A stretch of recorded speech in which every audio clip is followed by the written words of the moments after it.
পাক আমাকে আপনাকে বানিয়েছেন, এই জমিনে পাঠিয়েছেন।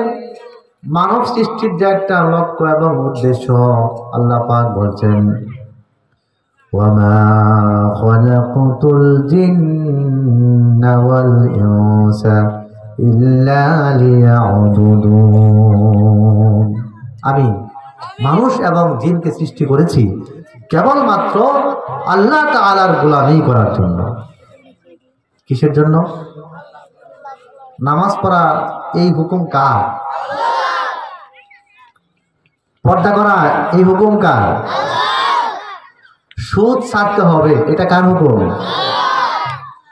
আমরা কিছু ছাড়ি আর কিছু মানি, এরকম মুসলমান।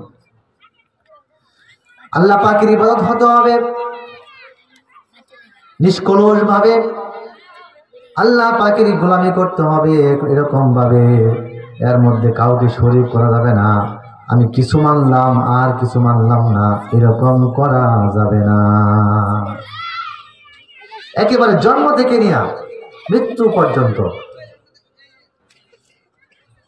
যেই সময়টা আল্লাহ পাক আমাকে দিয়েছেন, প্রাথমিক জীবন বান্দার উপরে শরীয়ত কায়েম। আল্লাহ কিন্তু বান্দা যখন বুঝের না হয়, মানে বান্দা যখন তার বালেগত্ব না আসে, ততক্ষণ পর্যন্ত বান্দার আমল নামায় আল্লাহ পাক গুনাহ উঠাইবেন না। আল্লাহু আকবার বলেন।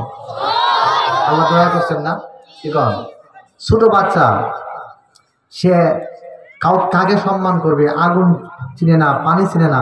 বয়স হইতে হইতে সে একটা অবস্থানে গিয়ে পৌঁছে, তখন সে ভালো মন্দ বুঝতে পারে। আর আল্লাহ পাক এমন দয়ালু, এমন মহান, বান্দা যখন বালেগে পৌঁছার পর বান্দার আমল নামায় গুনাহগুলি লেখা হয়। এর আগে গুনাহগুলি আল্লাহ পাক লিখেন না। বলুন না সুবহানাল্লাহ।